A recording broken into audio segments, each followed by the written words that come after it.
Hello dear students. तो आज के इस सेशन के अंदर हम अल्कोहल्स की SN1 और SN2 केमिकल रिएक्शंस को क्या करेंगे, डिस्कस करेंगे। देखो, आपने अल्काइल हाइड्राइड्स के अंदर आपने SN1 SN2 पढ़ा होगा, रिएक्शन मैकेनिज्म पूरा का पूरा वहां पे स्टडी किया होगा। अब आज के लेक्चर में क्या हम बात करेंगे कि अल्कोहल्स के अंदर कौन कौन सी रिएक्शन SN1 मैकेनिज्म को फॉलो करती है और कौन कौन सी रिएक्शन SN2 मैकेनिज्म को क्या करती है, फॉलो करती है। तो कहने का मतलब हम डिस्कस करेंगे SN1 एंड SN2 और रिएक्शंस ऑफ अल्कोहल्स। देखिए, इसमें जो पहली रिएक्शन हम डिस्कस करेंगे that is reaction of alcohols with halogen acids. Reaction of alcohols with halogen acids, ठीक है।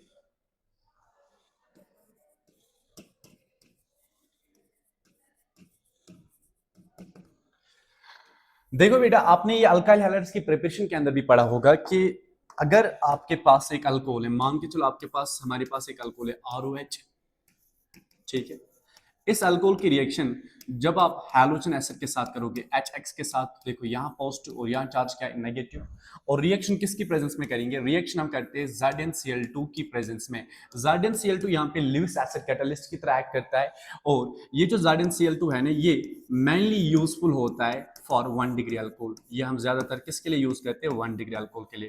तो होता ये है कि अगर आपके पास एक अल्कोहल होगा, अल्कोहल के सामने जब जब भी आप हैलोजन एसिड रखोगे तो विद द रिजल्ट यहाँ पे क्या होगा, यहाँ पे सबसे पहले वाटर का एलिमिनेशन होगा, और वाटर के एलिमिनेशन के साथ साथ एक फाइनल प्रोडक्ट यहाँ पे फॉर्म होता है RX। और एक्स का हम नाम क्या देते हैं? Alkyl halide. तो पॉइंट ये समझे, अल्कोहल की रिएक्शन जब भी आप हैलोजन एसिड के साथ करते हो ZnCl2 की प्रेजेंस में as a Lewis acid catalyst, यहाँ पे अल्काइल हैलाइड्स की क्या होती है? फॉर्मेशन होती है। अब इस रिएक्शन का मैकेनिज्म क्या है, कौन से मैकेनिस्टिक पाथवे को फॉलो करता है, कौन सा इंटरमीडिएट बनेगा, और किन किन फैक्टर्स के ऊपर बनने वाले इंटरमीडिएट की स्टेबिलिटी क्या करेगी, डिपेंड करेगी, ठीक है। तो देखो बेटा, अगर हम इस रिएक्शन के मैकेनिज्म की बात करेंगे तो आपको याद रखना है, जब भी आप अल्कोहल्स की रिएक्शन हैलोजन एसिड के साथ करते हो, रिमेंबर ये SN1 मैकेनिज्म को फॉलो करता है। It follows SN1 mechanism.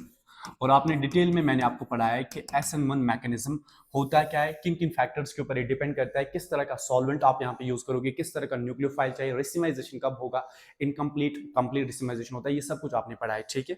तो SN1 मैकेनिज्म की हम यहाँ पे बात करते हैं, ये SN1 मैकेनिज्म को फॉलो करता है। देखो, सबसे पहले स्टेप में क्या है, पहले स्टेप में हमारे पास अल्कोहल होगा ROH, ठीक है, और ऑप्शन के पास कितने लोन पेयर्स? 2। तो जब आप HX को ब्रेक करोगे तो HX से क्या आएगा? इससे आएगा H+ आयन। तो पहले स्टेप में क्या होता है, अल्कोहल का लोन पेयर इस H+ को क्या करता है? एब्स्ट्रैक्ट करता है। जैसे अल्कोहल का लोन पेयर H+ को एब्स्ट्रैक्ट करता है तो विद द रिजल्ट यहाँ पे क्या होता है, तो पहले स्टेप में हम अल्कोहल का प्रोटोनेशन करवाते हैं, प्रोटोनेशन ऑफ अल्कोहल, ठीक है। जैसे आप अल्कोहल का प्रोटोनेशन करवाओगे तो यहाँ पे आपको आपके पास क्या बनकर आएगा? ROH2+। अगर मैं इस ROH2+ की बात करूं तो बेटा, इस अल्कोहल का हम नाम देते हैं प्रोटोनेटेड अल्कोहल। अब यही प्रोटोनेटेड अल्कोहल आगे जाके इलेक्ट्रोफाइल की तरह क्या करेगा? एक्ट करेगा, ठीक है। अब जैसे ये प्रोटोनेटेड अल्कोहल दूसरे स्टेप में चलाया जाएगा, जो इसका दूसरा स्टेप होता है वो इस रिएक्शन का सबसे स्लोवेस्ट स्टेप होता है। तो अगर स्लोवेस्ट स्टेप है तो बताइए क्या बनेगा? Rate determine step. अब दूसरे स्टेप में क्या होगा? दूसरे स्टेप में यहां से वाटर का रिमूवल हो जाता है, क्योंकि ऑप्शन पे चार्ज पॉजिटिव है। तो वाटर का रिमूवल होने के साथ साथ इसके रेट डिटरमाइन स्टेप में एक स्पीशीज बनता है जिसका हम नाम देते हैं R+। R+ का मतलब है कार्बोकैटाइन। तो पहली चीज आपको याद रखनी है, अल्कोहल की रिएक्शन जब भी आप हैलोजन एसिड के साथ करोगे, ये SN1 मैकेनिज्म को फॉलो करता है, और इसके रेट डिटरमाइनिंग स्टेप में कौन सा इंटरमीडिएट बनता है? कार्बोकैटाइन। और फिर लास्ट स्टेप में हमारे पास X- एज ए न्यूक्लियोफाइल होगा, वो R+ के ऊपर अटैक करके RX डेट्स अल्काइल हैलाइड को क्या करेगा? फॉर्म करेगा। ये इस रिएक्शन का मैकेनिज्म है। पहले स्टेप में आप अल्कोहल का प्रोटोनेशन करवाओगे, दूसरे स्टेप में जो इसका स्लोवेस्ट स्टेप है, रेट डिटरमाइनिंग स्टेप में, उसमें आप वाटर का रिमूवल करोगे, कार्बोकैटाइन बनेगा, X- का अटैक करवा के वहां पे RX को क्या करेंगे? फॉर्म।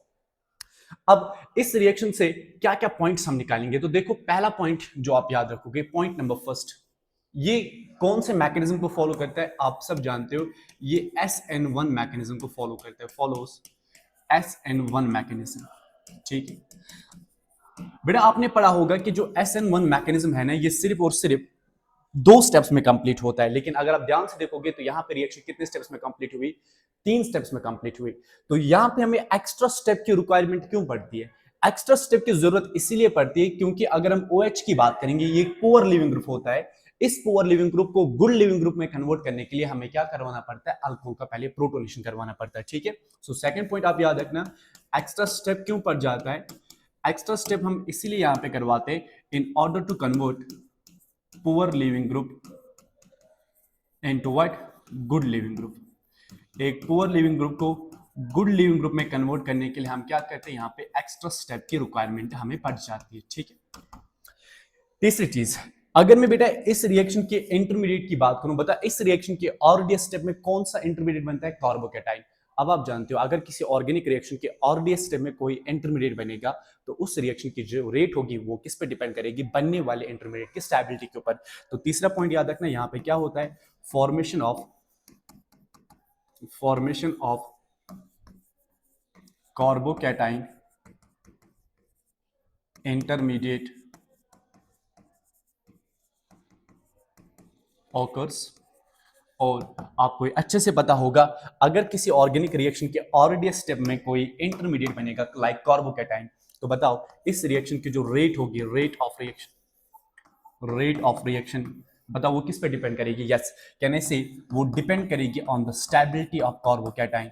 इसका ये मतलब है कि बनने वाला कार्बोकेटाइन जितना ज्यादा स्टेबल होगा उतनी इस रिएक्शन की जो रेट होगी वो उतनी फास्ट होगी। अगर मैं स्टेबिलिटी ऑफ कार्बोकेटाइन की बात करूं, जरा स्टेबिलिटी ऑफ कार्बोकेटाइन किन किन फैक्टर्स पे डिपेंड करता है आपको पता है। स्टेबिलिटी ऑफ कार्बोकेटाइन जो है ना, ये लॉट ऑफ फैक्टर्स के ऊपर डिपेंड करता है। कौन कौन सा फैक्टर ये डिपेंड करता है, ये डिपेंड करता है। आप फर्स्ट फैक्टर हमें पता है जो stability of carbocation is directly proportional to back bonding stabiliser carbocation सबसे ज्यादा स्टेबल होते हैं, right. It's directly proportional to what, aromaticity. आप एरोमेटिसिटी के थ्रू भी कार्बोकेटाइन को क्या करोगे, स्टेबलाइज करोगे। Apart from that stability of carbocation is directly proportional to plus M, ठीक है। और प्लस एम के साथ साथ हम क्या बताएंगे, स्टेबिलिटी ऑफ कार्बोकेटाइन जो होगा it will be directly proportional to plus H and it will be directly proportional to plus I। कहने का मतलब यह है कि ये वो फैक्टर्स है जो बनने वाले कार्बोकेटाइन को क्या करते हैं, स्टेबलाइज। और कार्बोकेटाइन की स्टेबिलिटी जितनी ज्यादा होगी उतनी इस रिएक्शन की जो रेट होगी वो क्या होगी, फास्ट होगी। ठीक है, नेक्स्ट पॉइंट बेटा आप सब जानते हो चूंकि यहाँ पे इंटरमीडिएट क्या बन रहा है, कार्बोकेटाइन। तो बताओ कार्बोकेटाइन के साथ क्या है, हाँ इसके साथ एक प्रॉब्लम होती है कि ये रीअरेंजमेंट दिखाता है। मतलब अगर कहीं पे कार्बोकेटाइन को लगेगा कि मैं लेस स्टेबल से मोर स्टेबल में कन्वर्ट हो सकता हूं तो वहां पे आपको रीअरेंजमेंट करवाना है। और रीअरेंजमेंट आप अलग तरह से करवा सकते हो, ये मैंने आपको अल्काइल हैलाइड्स के अंदर पढ़ा है। आप या तो 1,2 मिथाइल शिफ्ट, हाइड्राइड शिफ्ट या फिनाइल शिफ्ट करवा सकते हो, या कहीं पे आपको रिंग एक्सपेंशन या कॉन्ट्रैक्शन की रिक्वायरमेंट पड़ेगी। तो पॉइंट नंबर 5 बताइए यहाँ किसके चांस होंगे, तो आप बताओगे sir there are the chances of rearrangement, rearrangement. ठीक है, तो अगर मैं 6 पॉइंट, अगर मैं अलग अलग अल्कोहल्स लूं और उनकी रिएक्टिविटी की बात करूं, order of reactivity of different alcohols, reactivity of alcohols, बताओ इस रिएक्शन की जो रेट है वो किस पे डिपेंड करती है, वो डिपेंड करती है स्टेबिलिटी ऑफ अल्कोहल। अब आपके पास अल्कोहल्स 3 तरह के होते हैं, आपके पास 1 डिग्री अल्कोहल होता है, सेकेंडरी अल्कोहल होता है, टर्शियरी अल्कोहल होता है। बताओ 3 डिग्री अल्कोहल से कौन सा कार्बोकेटाइन बनेगा, 3 डिग्री कार्बोकेटाइन। 2 डिग्री अल्कोहल से क्या बनेगा, 2 डिग्री कार्बोकेटाइन। और 1 डिग्री अल्कोहल से क्या बनेगा, 1 डिग्री कार्बोकेटाइन। क्योंकि 3 डिग्री अल्कोहल से रिलेटिवली ज्यादा स्टेबल कार्बोकेटाइन बनता है, इसीलिए इस रिएक्शन में अगर हम रिएक्टिविटी की बात करेंगे तो 3 डिग्री अल्कोहल की रिएक्टिविटी ज्यादा होगी किससे, 2 डिग्री से। और 2 डिग्री अल्कोहल की रिएक्टिविटी किससे ज्यादा होगी, 1 डिग्री से। तो बेटा ये है पहले SN1 reaction of alcohols. Alcohols की रिएक्शन जब आप हैलोजन एसिड के साथ करते हो ZnCl2 की प्रेजेंस में, जो कि एक लुईस एसिड की तरह काम करता है, यूजफुल होता है 1 डिग्री अल्कोहल के लिए। यहाँ पे क्या होता है, अल्काइल हैलाइड्स की फॉर्मेशन होती है। ये SN1 मैकेनिज्म को फॉलो करता है, 3 स्टेप्स में होती है। एक्स्ट्रा स्टेप क्यों आता है, क्योंकि पुअर लिविंग ग्रुप को किस में कन्वर्ट करना पड़ता है, गुड लिविंग ग्रुप। इस रिएक्शन के ऑरडीएस स्टेप में कौन सा इंटरमीडिएट बनता है, कार्बोकेटाइन। तो इस रिएक्शन की जो रेट होगी वो किस पे डिपेंड करेगी, stability of carbocation. Stability of carbocation आप इन फैक्टर्स के थ्रू बता सकते हो। तीसरी चीज, क्योंकि यहाँ पे इंटरमीडिएट कार्बोकेटाइन बनता है तो यहाँ किसके चांस होंगे, रीअरेंजमेंट के। और नेक्स्ट पॉइंट, अगर आपके पास 3 डिग्री, 2 डिग्री, 1 डिग्री अल्कोहल होगा, बताओ ज्यादा रेट कौन होगा, 3 डिग्री अल्कोहल की रिएक्टिविटी ज्यादा होगी 2 डिग्री से, और 2 डिग्री की रिएक्टिविटी की ज्यादा होगी 1 डिग्री से। ठीक है, अब चलिए मान के चलो हमारे पास क्या है, लेट्स सपोज मान लो आपके पास क्या है, मान लो मेरे पास एक क्वेश्चन है, मैं आपको एक क्वेश्चन करवाता हूँ, ठीक है, ये रहा वो क्वेश्चन। लेट्स सपोज आपके पास 5 मेंबर रिंग है और यहाँ पे हमारे पास क्या है बेटा, मान के चलो यहाँ पे मेरे पास OH, ठीक है। अब देखें, अब सबसे पहले इसकी रिएक्शन आप करोगे HCl के साथ, तो यहाँ चार्ज क्या है पॉजिटिव और यहाँ चार्ज क्या है नेगेटिव, आपको पता है। तो पहले स्टेप में आप क्या करवाओगे, प्रोटोनेशन करवाओगे, प्रोटोनेशन करवा के आप Cl माइनस को यहाँ से बाहर करोगे। तो पहले स्टेप में क्या होगा, पहले स्टेप में आपको एक प्रोटोनेटेड अल्कोहल मिलेगा OH2+, ये तो करवा रहे थे। अब आप जाओगे दूसरे स्टेप में, बताओ जो उसका दूसरा स्टेप है वो कौन सा स्टेप है, स्लो स्टेप। जरा स्लोवेस्ट स्टेप में आप क्या कर रहे थे, आप वाटर का रिमूवल करके कार्बोकैटायन को फॉर्म कर रहे थे, कार्बोकैटायन। तो आपके पास ये एक कार्बोकैटायन बनेगा, ठीक है, यहाँ चार्ज पॉजिटिव। अगर आप ध्यान से देखोगे ये कौन सा कार्बोकैटायन है, ये 1 डिग्री कार्बोकैटायन है। देखो मैं इसको 1 डिग्री से 2 डिग्री में भेज सकता हूँ ना, कैसे, तो यहाँ चार्ज पॉजिटिव, इसको 2, इसको क्या दोगे 1, तो यहाँ से आप 1,2 हाइड्राइड शिफ्ट करवाओगे, करवाओ 1,2 हाइड्राइड शिफ्ट। जैसे आप 1,2 हाइड्राइड शिफ्ट करवाओगे तो हमारे पास सबसे पहले क्या बनेगा, हाँ, हमें एक 2 डिग्री कार्बोकैटायन मिलेगा, ये 2 डिग्री कार्बोकैटायन। अब आप अच्छे से जानते हो, जब जब भी 5 मेंबर रिंग के बाहर वाले कार्बन पे पॉजिटिव चार्ज होगी, यहाँ पे आप रिंग एक्सपेंशन करवाते हो, और इस तरह के रीअरेंजमेंट का हम नाम देते हैं डेमजोनो रीअरेंजमेंट। तो कहने का मतलब ये है कि नेक्स्ट स्टेप में हम क्या करेंगे, 5 मेंबर रिंग के बाहर पॉजिटिव चार्ज है तो हम रिंग को एक्सपेंड करवाएंगे। रिंग एक्सपेंशन कैसे होगी, तो आप नंबरिंग कर लो, ये 1, ये 2, ये 3, ये 4, ये 5 और ये क्या है 6। आप अच्छे से जानते हो 5 और 6 के बीच में हम बॉन्ड को क्या करेंगे फॉर्म, और 1 और 5 के बीच में बॉन्ड को क्या करेंगे ब्रेक। तो विद द रिजल्ट आपके पास क्या होगा, हमारे पास एक 6 मेंबर रिंग बनेगी 6 मेंबर रिंग। अब नंबरिंग कर लो बेटा, मान लो ये 1, ये 2, 3, 4, 5, 6, देखो 5 और 6 के बीच में हमने बॉन्ड को क्या किया, फॉर्म किया। बताओ 1 और 2 के बीच में, 1 और 5 के बीच में बॉन्ड को क्या किया था, ब्रेक। तो 1 पे चार्ज क्या आएगी, पॉजिटिव। टेल मी क्या क्या 1 के ऊपर कोई ग्रुप लगाए, ऑब्वियसली 1 के ऊपर एक ग्रुप लगाए, ठीक है। 1 पे चार्ज क्या आएगी, पॉजिटिव चार्ज आएगी। 1 और 6 के बीच में बॉन्ड ब्रेक होगा, 1 और 5 के बीच में बॉन्ड ब्रेक होगा, वो हमने किया। 5 और 6 के बीच में हमने बॉन्ड को क्या किया, फॉर्म। बताओ क्या 6 पे कोई ग्रुप लगाए, बिल्कुल 6 पे एक ग्रुप लगाए। इस ग्रुप का नाम क्या है, मिथाइल CH3। जरा ये कौन सा कार्बोकैटायन है, आप अच्छे से जानते हो, ये 2 डिग्री कार्बोकैटायन है। तो देखो पहले आपने प्रोटोनेशन करवाया, वाटर को बाहर किया, 1 degree carbocation, 1,2 hydride shift, 2 degree carbocation. उसके बाद रिंग एक्सपेंशन आपने करवाया, क्योंकि 5 मेंबर रिंग के बाहर वाले कार्बन पे जब भी पॉजिटिव चार्ज होगी तो रिंग एक्सपेंशन करवाया, 2 डिग्री कार्बोकैटायन बना।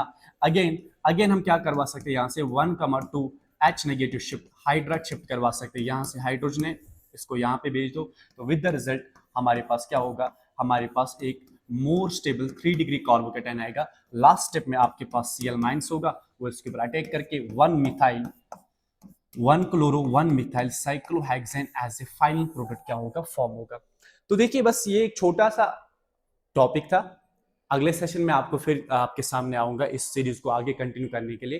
तो अभी के लिए आप याद रखना, अभी आपने एक ही रिएक्शन पढ़ी, जब आप अल्कोहल की रिएक्शन किसके साथ करते हो, हैलोजन एसिड के साथ। SN1 मैकेनिज्म को फॉलो करता है, कार्बोकैटायन एज इंटरमीडिएट बनता है, हाई चांस होते हैं रीअरेंजमेंट के, और वहां पे आपका फाइनल प्रोडक्ट क्या होता है, फॉर्म होता है, दैट्स 1 क्लोरो 1 मिथाइल साइक्लोहेक्सेन। चलिए बाकी मैं इंशाल्लाह आपको नेक्स्ट लेक्चर में बताऊंगा, ठीक है।